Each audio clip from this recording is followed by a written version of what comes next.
Rye, because I like you. Yes, it is rye today in the sartorial kitchen. I'm making a savory and sweet version of a rye bread with Guinness stout. The savory version is becoming a bread bowl soup with broccoli cheddar, and the innards are becoming garlic croutons for a spring salad with a mustard vinaigrette. And the sweet version is becoming a luscious French toast. So why don't you pull up a chair and dine with me? Welcome back, everybody. Yes, we are to the finale for this season, but we are going out with a bang. So if you saw, yes, we are doing a rye-themed episode today. And where is the rye? Well, it is currently in the oven baking up. I did two versions. I did a savory version, and then I did a somewhat sweet version with some aggressive warming spices. Right now, though, I'm finishing chopping up some onion and celery for the base of a broccoli cheddar soup I'm doing. That's going to be one of the preparations that I serve with the savory rye. I'm going to do like a bread bowl kind of preparation. I think it's going to be a lot of fun. So there is my onions and celery.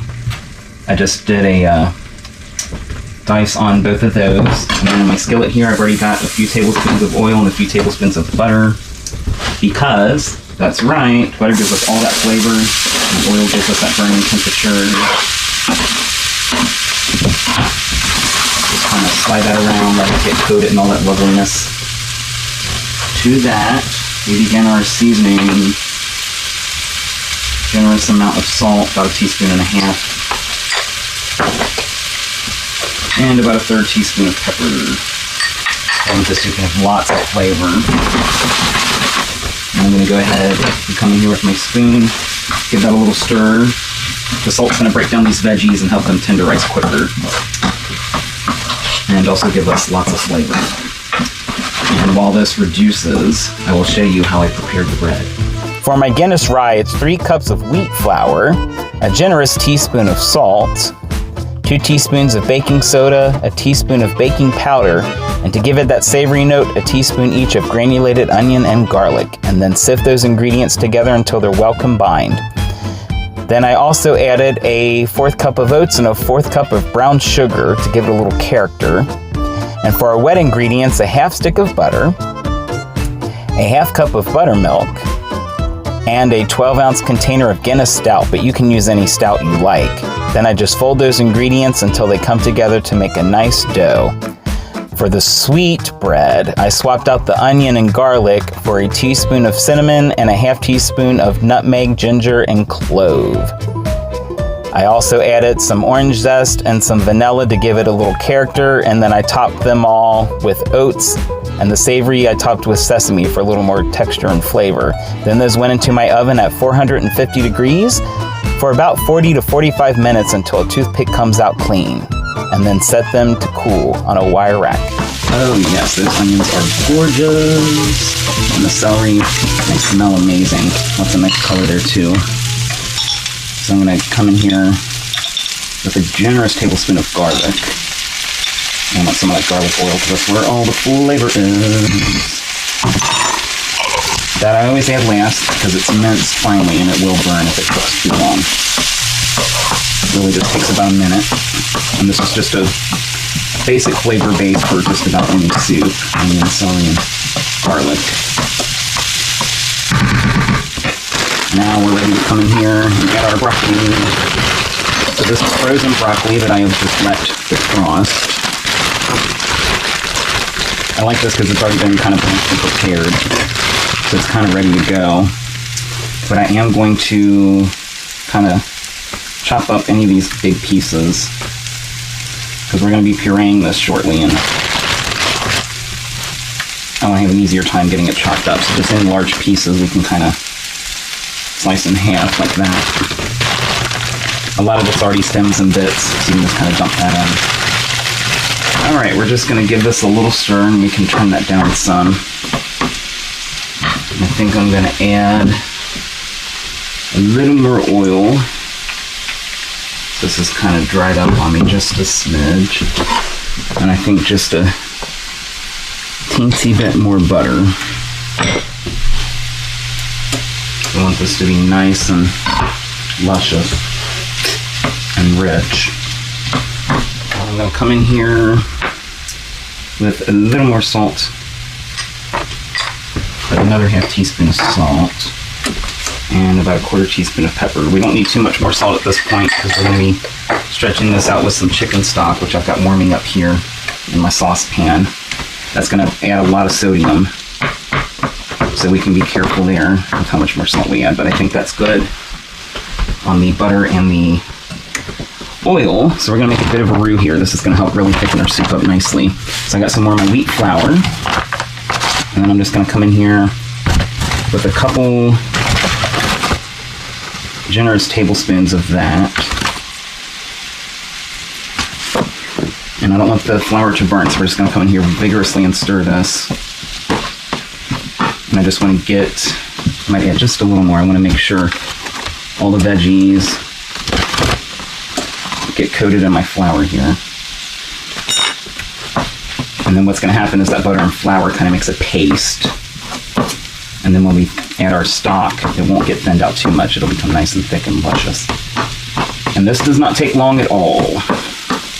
Just until you kind of smell that raw flour taste cook out.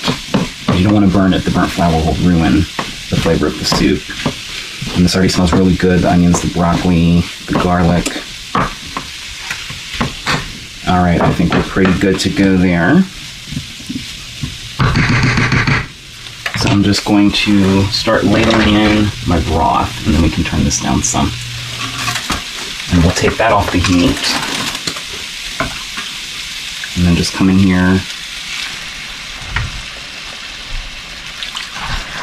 and ladle some more.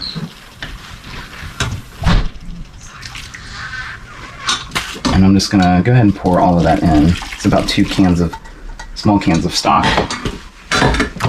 And then I'm just gonna let this go until it kind of boils a little bit, and then we can start pureeing it up. Okay guys, I think our bread is ready to come out. Oh, look at that, beautiful. I got a rack out so it can cool underneath. And we'll pull these little guys out too. Beautiful.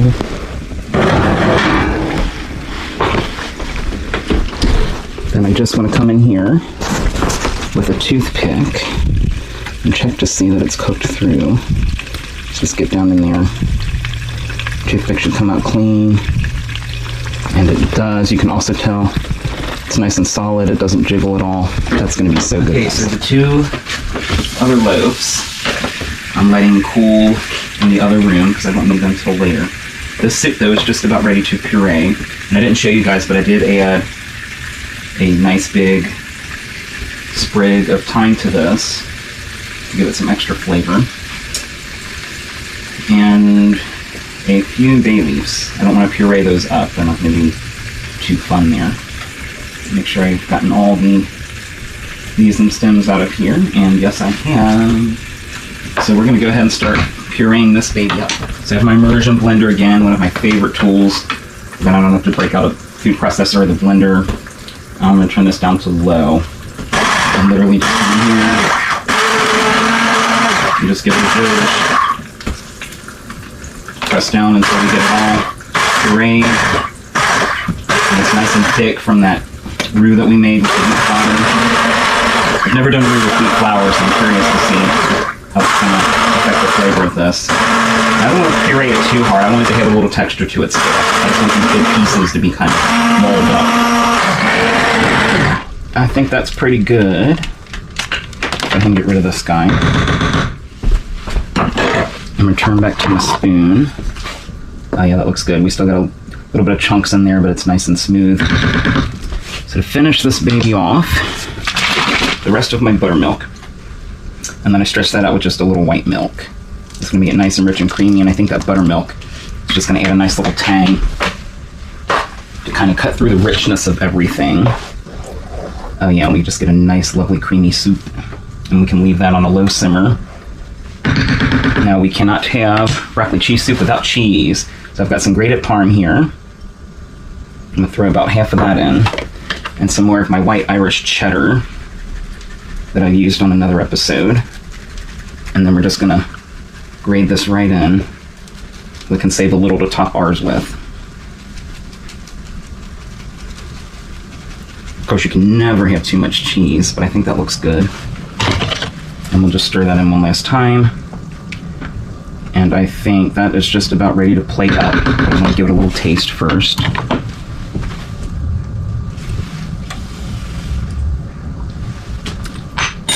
Oh, yum, yum, yum. Just one last little sprinkling of salt. And about a half a sprinkling of pepper. And I would say this is good to go. So we will go ahead and turn that off. And we'll start prepping our bread. Okay, our bread has cooled down slightly. So I'm going to come in here and just cut some of this out.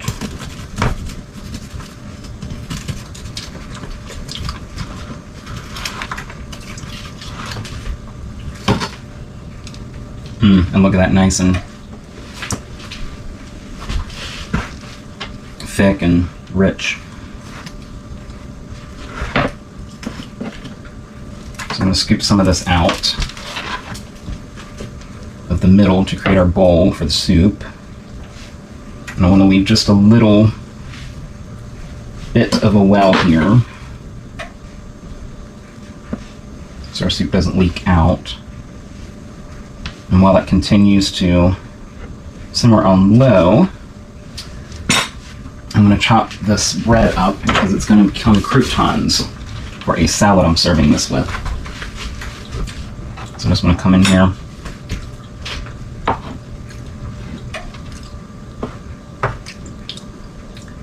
and cut it into nice little cubes. Doesn't have to be perfect. I want it to kind of look rustic, homemade. Get some of these bits from the top where it's got nice and crusty.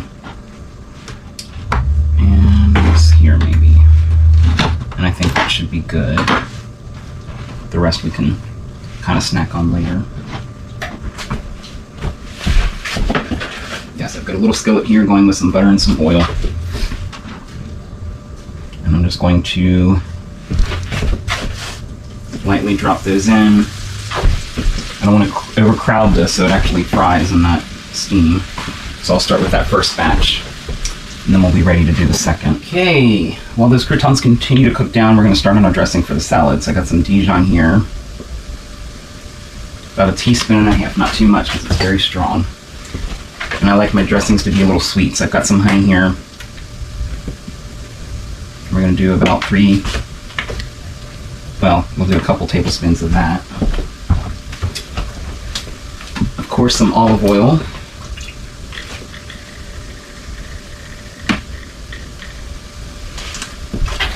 Close to about a 1/4 cup.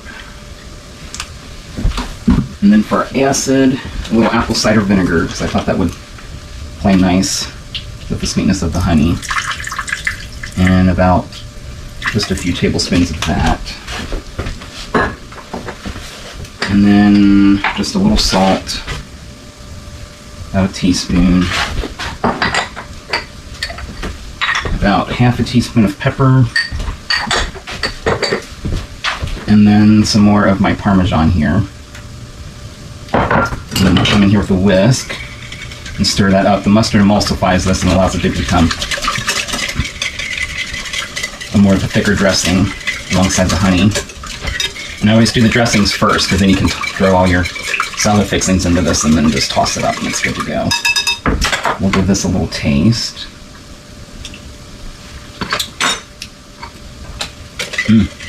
Pretty good. Let's check our croutons. Okay, so I'm gonna pull these croutons out. They're nice and crusted up. I don't want to take too much of that oil with me. because I've got another batch to fry up.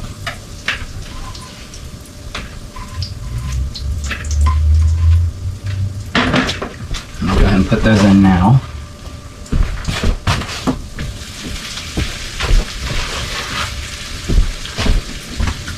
Now to get our salad, we've got some arugula here that has just been rinsed and dried.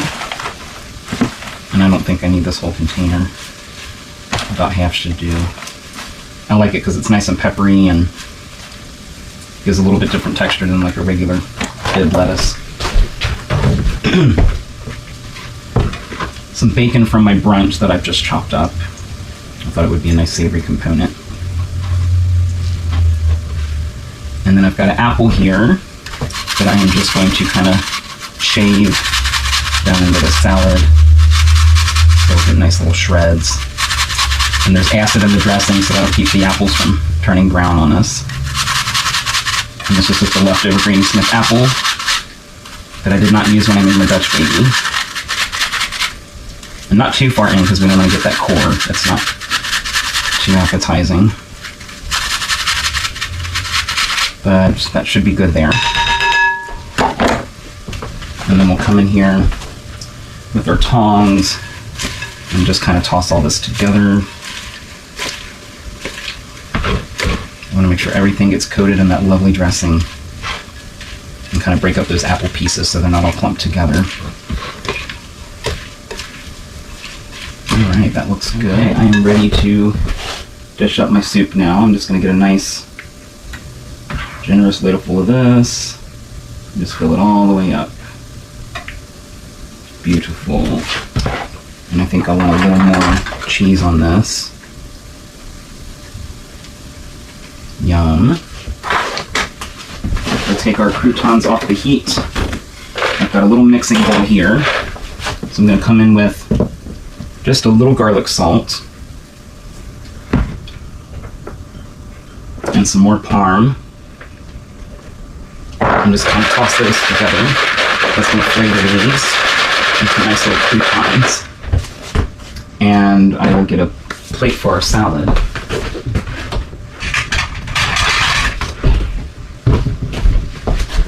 Come in here with my tongs and just a nice little heap of that. Make sure I get plenty of apples and bacon because that's the best part. And then we'll come in here and throw some of our croutons on top. And there we have it. Soup and salad. One more thing I want to make this salad extra good. This is more of the parm that I grated earlier for the dressing and the croutons. I'm just going to shave some nice big pieces of that on top. And I think we are ready to dig in. We're going to start with the salad first so that soup has more time to cool down. And I just want to get a nice little bite of everything here. Dressing is nice and sweet with just a little sour. Listen to the crunch of those croutons.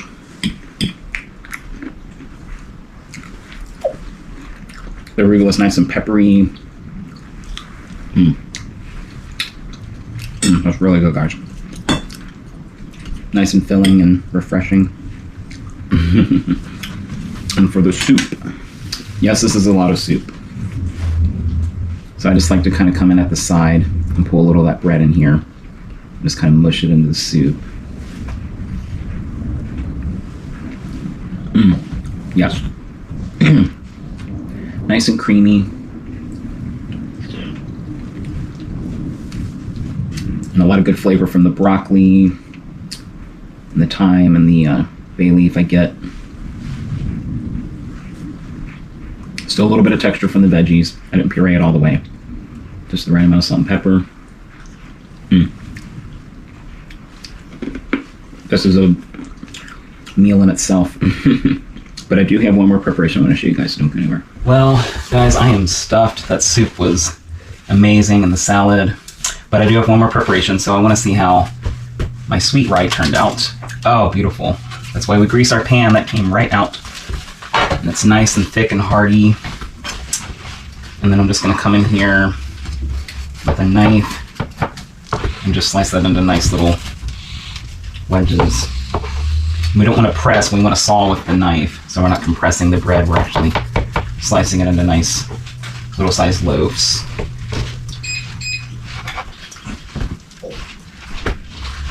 And I'll probably just do about half of this for now, because I'm going to be using it to make a French toast. So I think that'll be good for now. This you can also just kind of eat as is, or I like to put a little butter and jam on it. But let's go ahead and actually give it a little taste. Slightly sweeter. All those warming spices. Now let's get our French toast batter together. So I got a little butter going here on a low heat. This is the rest of my plant butter. I'm going to throw just a little more in here. So I want to make sure my skillet is coated well. So I already got 3 eggs here. I always start with those first. I can watch for the eggshells. We don't want eggshells on our French toast. I want a little sweetness here, so I'm going to do a couple tablespoons of brown sugar. And maybe just a little more for good measure. A little vanilla, about a teaspoon. A nice little pinch of salt. And I just want to dissolve that brown sugar into here first. Then I've got that orange that we zested earlier into here. I'm just going to squeeze that. So I'm going to a couple tablespoons of juice. That's going to really lighten this up so it's not so heavy. And then some of my oat milk. About a cup or so. And just stir that up. Make sure all those ingredients are well incorporated. Normally I would add cinnamon or nutmeg to my French toast batter, but we've already got it in the bread itself. So I'm just going to make sure that's well mixed. And then we can take our bread. I'm going to grab a fork and just plop that down in here. What makes French toast good is you really let that custard soak into the bread. And I wanted to make sure this bread was nice and cooled, so I can soak this in here without it getting too mushy.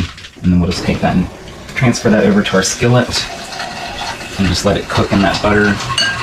I like a nice low temp on that, so you really make sure the inside gets cooked through without it getting too done on the outside.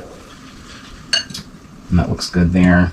I've got my big skillet, so I should be able to get all of this cooked here in one go at it. And one more piece here. A nice little end piece.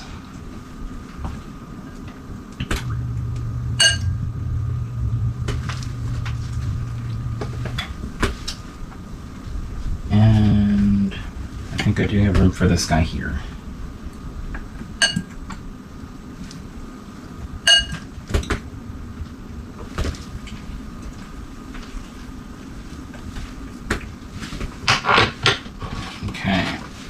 We'll just let cook until the edges start to get browned, and then it'll be ready to flip. Okay, I think these are ready to flip. Whoa, look at that, golden. I'm turning all of these over. Gorgeous, nice and golden brown.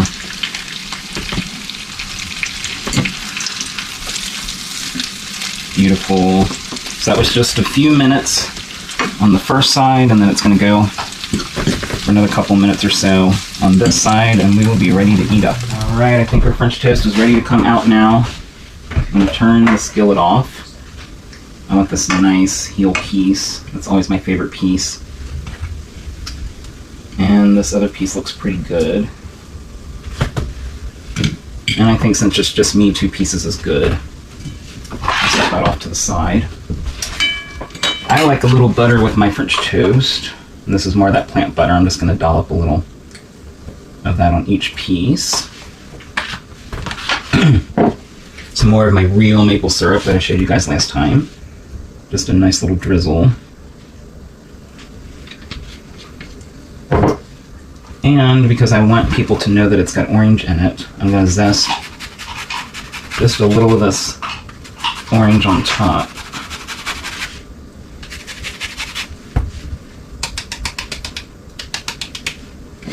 And there we have it, rye French toast. Right, let's give this a taste. Ooh, yeah, nice texture there.